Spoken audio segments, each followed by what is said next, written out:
In the far north of Finland, far beyond the reach of bustling cities and paved roads, lies a vast, desolate wilderness covered in thick white snow. Here, near the border, sits Mount Korvatuntuuri, a jagged peak standing silent against the icy winds. To the locals, it was just a quiet landmark in a frozen landscape. But in the weeks leading up to Christmas, that quiet was shattered. An American multinational company named Sub-Zero arrived in secrecy. Heavy machinery roared, giant trucks tore up the snow, and massive drilling rigs were erected right on the slopes of the mountain. Riley, the ruthless site manager heading the operation, was obsessed with a single target, drilling hundreds of meters straight into the earth. 400 meters down, the drill hit something unexpected. A worker brought a sample to Riley. It wasn't rock, and it wasn't solid ice. It was sawdust. Riley ran the coarse brown material through his fingers, a cold smile spreading across his face. Wood sawdust was not a natural formation at that depth. Centuries ago, before modern refrigeration existed, communities used vast layers of sawdust to insulate ice, preserving it through hot summers. Riley realized the truth immediately. Mount Korvatuntuuri was not a natural mountain at all. It was an enormous, man-made tomb. A colossal freezer buried beneath the ice, constructed by ancient hands to keep something locked away forever. Unbeknownst to Riley and his crew, 2 local boys had slipped past the security fences. Pietari, a young boy with a sharp mind and an active imagination, and his older friend Juuso were crouched behind a pile of wooden crates, shivering in the biting cold. Juuso understood enough English to translate Riley's excited chatter to Pietari. The men on the mountain were not looking for oil, gas, or minerals. They were trying to dig up a secret buried beneath the snow. That night, back in his warm timber-framed home, Pietari couldn't sleep. The manager's words echoed in his head. While his father, Rano, worked late in his butchery shed, Pietari climbed up to the attic. He pulled down dusty, leather-bound books of forgotten local folklore and spread them across his floor under the dim glow of a lamp. As he flipped through the aged pages, yellowed with time, his eyes widened in terror. Sketched on the parchment were terrible images. The world believed in a jolly, bearded old man who rode a sleigh, slid down chimneys, and left gifts for good children. But the ancient books told a very different story. The original figure, the ancient creature the villagers called Santa, was no friend to children. He was a terrifying, horned beast with wild eyes and bare, frostbitten feet. He walked through the dark winters carrying a bundle of birch switches, not to bring joy, but to punish and torture children who had misbehaved. The legends described how, hundreds of years ago, the local villagers grew desperate. They banded together to put an end to the nightmare. They tricked the horned monster onto a frozen lake, where the ice cracked under his weight. The beast sank into the freezing waters, drowning in the dark depth. The villagers then dragged his frozen corpse out, encased it in massive blocks of ice, insulated it with layers of wood sawdust, and piled tons of rock over it to build a mountain over his grave. Pietari stared at the drawn horns of the beast. Then, a sudden boom shook the room. Up on the mountain, Sub-Zero had begun detonating heavy explosives to shatter the deep layers of rock. The ground trembled beneath Pietari's feet. They weren't just digging, they were breaking open the tomb. The next morning, the consequences of the blasting became tragically clear. Pietari's father, Rano, along with 2 other local herders, Amo and Piiparinen, rode out on their snowmobiles to gather their massive herd of reindeer. Reindeer were the lifeblood of their isolated community, representing their entire livelihood and worth over 85,000 euros. When they reached the valley near the mountain fence, the engines of their snowmobiles sputtered to a halt. The men stepped off, stunned into silence. Spread across the blinding white snow was a scene of utter carnage. Hundreds of reindeer lay dead, their blood staining the ice. They hadn't been hunted for meat, they had been slaughtered ruthlessly in a single night. Rano dropped to his knees, his face pale with grief and shock. Their income for the year was gone. Their families faced financial ruin. Amo swore loudly, blaming wolves or rogue hunters, while Piiparinen stood paralyzed by the horror of the sight. But Pietari, who had followed his father at a distance, walked slowly toward the edge of the massacre. He knelt near a dead reindeer and brushed away a thin layer of snow. There, pressed clearly into the icy ground, was a footprint. It was not the paw print of a wolf, nor the heavy tread of a logger's boot. It was the impression of a bare human foot, unusually long, with jagged, claw-like toe marks. Pietari remembered the illustrations in his book. The creature was awake, and it was walking barefoot through the freezing snow. Desperate to protect what little livestock he had left, Rano set to work building a trap. Near the edge of their forest property, he dug a deep pit into the earth, lined the bottom with sharpened wooden stakes, covered the top with branches and snow, and hung a piece of raw meat as bait. Pietari spent the entire night sitting by his bedroom window, his eyes wide open, holding a heavy set of brass keys in his hand. He knew that if he fell asleep, the keys would drop to the floor and wake him up. He was terrified to close his eyes. At dawn, a sharp sound echoed through the woods. The trap had been sprung. Rano armed himself with a rifle and rushed out into the cold, with Pietari trailing behind. They cautiously approached the edge of the pit and looked down. Lying at the bottom, impaled slightly on the wooden stakes, was an old man. He was shockingly thin, his skin a sickly, pale yellow, and his long white beard was matted with filth and ice. He wore no clothes against the sub-zero temperatures. "Is he dead?" whispered Rano, lowering his rifle slightly. They used ropes to hoist the old man out of the pit and dragged him into Rano's heated slaughterhouse, laying him on a wooden workbench. He appeared lifeless. Rano, worried that an intruder had died on his property, searched the man's discarded jacket lying nearby and found a soggy document, an American passport belonging to a worker named Brian Green from Sub-Zero. Suddenly, a raspy sound filled the room. The old man's chest began to heave. He opened his eyes. They were milky white, completely devoid of human warmth. He slowly turned his head, sniffing the air like a wild predator testing the wind for prey. He didn't speak. He didn't cry out in pain from his injuries. Then, his head snapped directly toward Pietari. The old man stared at the young boy with an intense, ravenous hunger.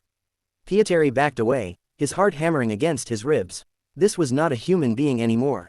And it wasn't the giant horned Santa Claus either. Pietari remembered the ancient tales. Santa never walked alone. He had faithful, savage servants who did his bidding. The creature on the bench was an elf. Over the next 12 hours, strange reports began circulating through the small valley. One by one, villagers discovered that their homes had been broken into. But the intruders hadn't stolen money, electronics, or jewelry. Every single electrical heating device in the village, space heaters, electric radiators, hair dryers, and wood stoves, had been ripped out of the walls and taken. Strange holes were smashed through wooden walls where the heaters had been dragged out into the night. Pietari felt a cold dread settle in his stomach. He ran through the snow to Yuso's house to check on his friend. When he slammed open Yuso's bedroom door, the room was empty. The bed covers were pulled back, and lying on the pillow was a small, crudely carved wooden doll, a dark mark left behind by the invaders. Yuso was gone. Pietari ran from house to house, calling out to the local families. Every single home reported the same nightmare. Their children had vanished from their beds without a trace. Pietari rushed back to the slaughterhouse where his father, Amo, and Pietarinan were standing around the caged elf, trying to decide what to do. "Dad, listen to me," Pietari screamed, his voice cracking with emotion. "The children are gone. Yuso is gone. Everyone is gone." The men stopped and stared at the boy. "They took the heaters to melt the mountain," Pietari explained frantically, pointing at the mute, twitching elf in the cage. "The elves are waking up their master. They stole the heaters to thaw the ice, and they took the children to present them as sacrifices to the monster once he wakes up." The men looked at each other in disbelief. But when they looked back at the elf, the old creature was staring at Pietari with a terrifying, sinister grin, gnawing savagely on a wooden broomstick until it splintered in his jaws. Realizing that something unnatural was happening, the men decided to take action. Thinking they could trade the captured elf back to the Sub-Zero company for compensation, Rano, Amo, and Pietarinan loaded the iron cage onto a trailer. Rano forced Pietari to come along, keeping him inside the cab of the truck for safety. They drove through the dark, snow-covered trails toward the Sub-Zero site on Mount Corvatuncuri. When they arrived, the heavy silence was deafening. The massive floodlights that usually lit up the drilling site were dark. The heavy machinery sat abandoned. The doors to the office trailers swung open in the freezing wind. The entire American crew had vanished. Suddenly, the power generator flickered and died completely, plunging the mountain into pitch-black darkness.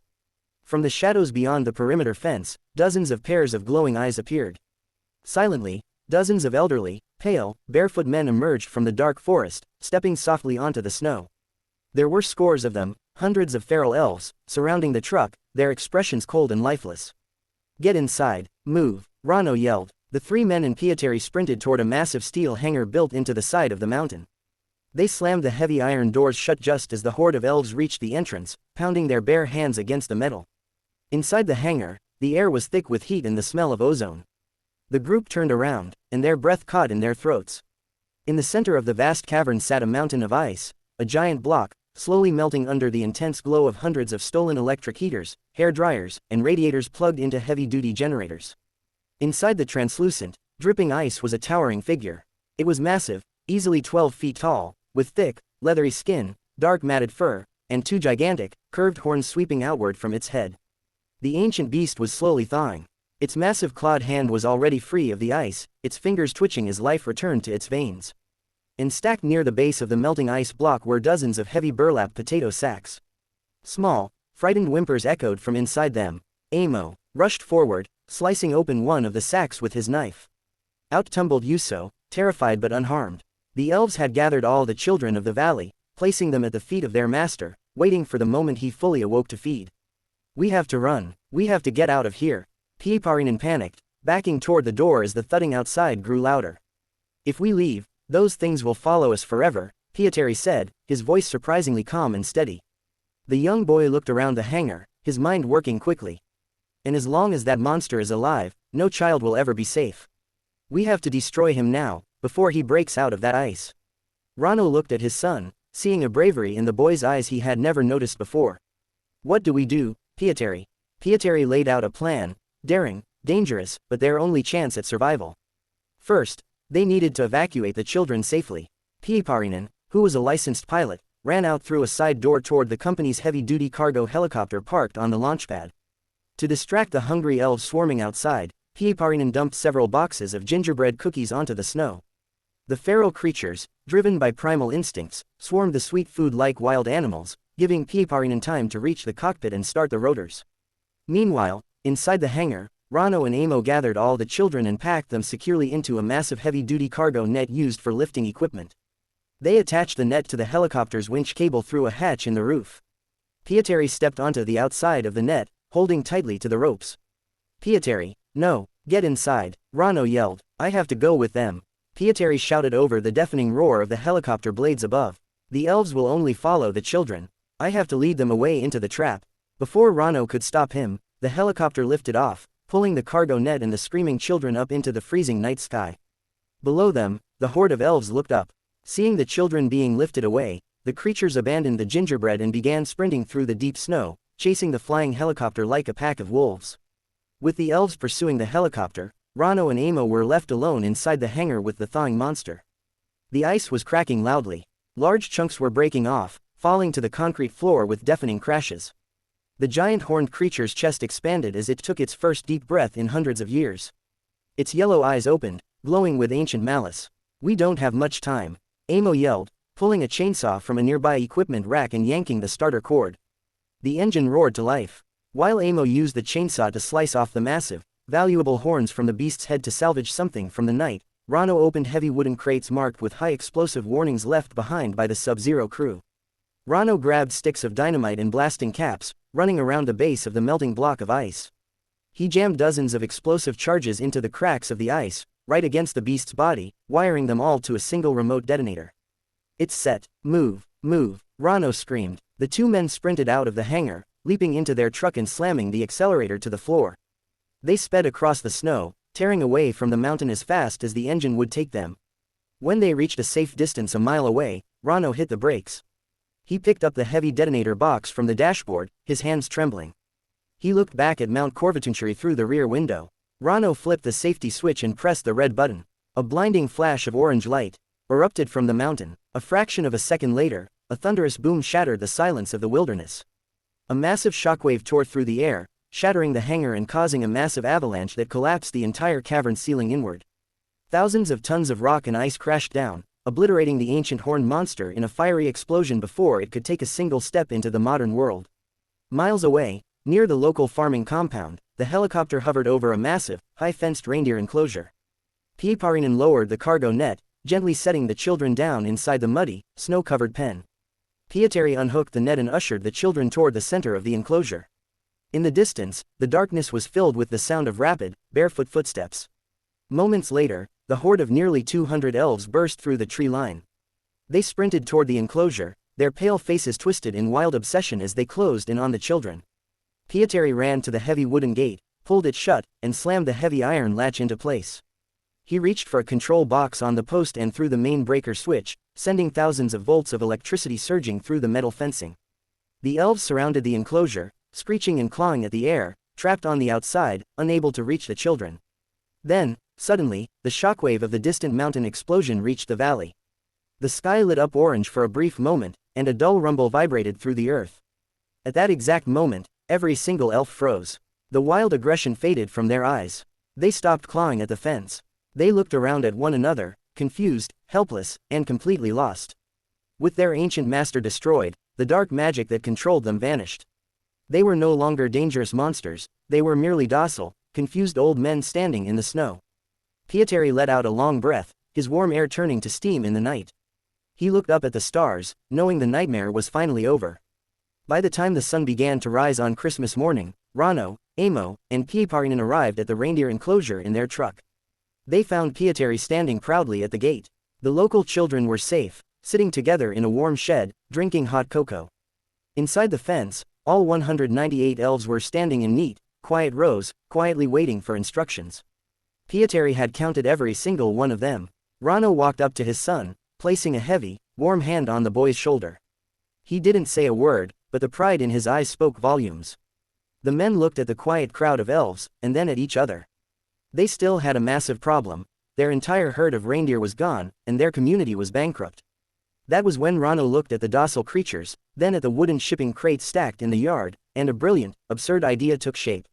Over the next few weeks, the village transformed into a very unusual training camp. The herders washed and groomed the 198 elves, trimming their wild white beards and dressing them in clean, bright red suits with white fur trim. They taught the creatures basic manners: how to smile gently, how to wave, how to sit patiently, and how to hand wooden toys to children without growling.